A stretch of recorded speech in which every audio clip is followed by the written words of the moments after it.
Aligarh police गत दिनों ITI छात्र के अपहरणकर्ताओं तक पहुंच तो गई, लेकिन उसकी जान न बचा सकी।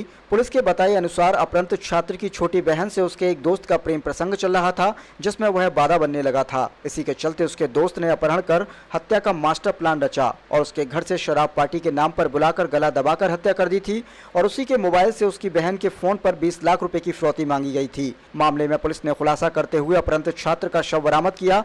वहीं मुख्य अभियुक्त समेत 4 आरोपियों को आला कत्ल के साथ गिरफ्तार किया है। दरअसल अलीगढ़ के थाना खैर इलाके के गांव बछड़ा से सोमवार की शाम आईटीआई के छात्र सुरेंद्र के अपहरण का मामला प्रकाश में आया था, जिसमें 20 लाख रुपए की फिरौती मांगी गई थी। एसएसपी मुनिराज जी के आदेश के अनुसार पुलिस की 3 टीमें गठित की गईं। कड़ी छानबीन और पूछताछ में परिवार के शक जताए जाने पर भूपेंद्र नाम के युवक को पुलिस ने हिरासत में ले लिया और पूछताछ में उसने बताया कि सुरेंद्र की छोटी बहन से उसके एक दोस्त शिव कुमार और फिर रिंकू के प्रेम संबंध चल रहे थे और अक्सर वह दोनों फोन पर लंबी बातें किया करते थे। इसकी जानकारी जब सुरेंद्र को हुई तो उसने इस पर आपत्ति जताते हुए रिंकू को समझाया। उस वक्त उसने माफी मांगते हुए मामले को रफा दफा कर दिया। इस पूरे प्लान में रतन और राहुल को भी शामिल किया गया। प्लान के मुताबिक 22 मार्च की शाम को शराब पार्टी के बहाने सुरेंद्र को खेत की तरफ बुला लिया गया, जहां अपनी 4 पहिया गाड़ी में बैठकर शराब पार्टी की। इस दौरान सुरेंद्र को अधिक शराब पिलाकर नशे में कर लिया और आगे चलकर सुनसान जगह पर ले जाकर सुरेंद्र का गला गमछा से घोंटकर हत्या कर दी। उसके हाथ पैर को टेप से बांधकर वहीं इलाके के गांव बेदना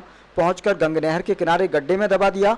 एसपी देहात शुभम पटेल ने विस्तृत जानकारी देते हुए बताया कि इस घटना में मुख्य आरोपी रिंकू समेत 4 अभियुक्तों को गिरफ्तार कर लिया गया है, जिनके कब्जे से आला कत्ल भी बरामद किया गया है। पकड़े गए अभियुक्तों के विरुद्ध सुसंगत धाराओं में कार्रवाई कर जेल भेजा जा रहा है। ये थाना खैर क्षेत्र में आज से 3 दिवस पूर्व एक ये थाने पर अपराध पंजीकृत हुआ, जिसमें एक युवक सुरेंद्र पाल उसकी अपहरण की सूचना आई थी, जिस पर धारा 364 का अपराध लिखा गया।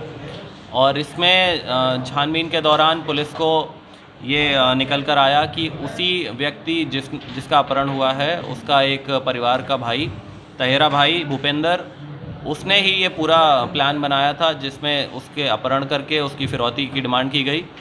और इस प्लान में उसके साथ 3 और लोग थे और इन्होंने उस व्यक्ति का अपहरण करके कुछ ही समय बाद उसको मार दिया और उसकी बॉडी को यहाँ नौजील क्षेत्र में उसकी बॉडी को फेंक दिया और छिपा दिया। और इसमें पुलिस ने एक कड़ी से कड़ी जोड़ते हुए इन सभी लोगों को, जो अभियुक्त हैं, इनको गिरफ्तार कर लिया। इन सभी का रोल स्टैब्लिश कर लिया है। इन्होंने इसको अपहरण करने और फिर उसकी हत्या करने और उसकी बॉडी को छिपाने में इनका पूरा रोल था। जो हत्यारे हैं, क्या मृतक की बहन से उनके संबंध थे, इसको लेकर के हत्या की गई है? इसमें अब तक पूछताछ में जो निकल कर आया है, मुख्य उद्देश्य इनका जो पैसे का लालच था, फिरौती था, वही निकल कर आया है। परंतु एक अभियुक्त है जिसका, जो मृतक है, उसकी बहन से कुछ समय से बातचीत हो रही थी और ये भी एक कारण हो सकता है। कितनी रकम मांग रहे थे लोग?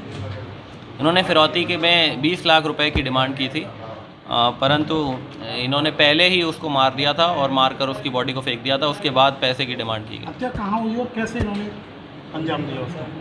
इन्होंने खैर क्षेत्र से इस व्यक्ति को पहले अपने साथ ले गए अपनी गाड़ी में, उसको शराब पिलाई और साथ ही, क्योंकि इनमें से एक व्यक्ति उसको पहले से जानता था, इसलिए वो साथ चला गया और फिर इसको अत्यधिक शराब पिलाकर मथुरा में नौजील क्षेत्र में वहाँ पर इसकी गला घोंट कर हत्या कर दी और उसकी बॉडी को वहीं पर नहर के पास छुपा दिया।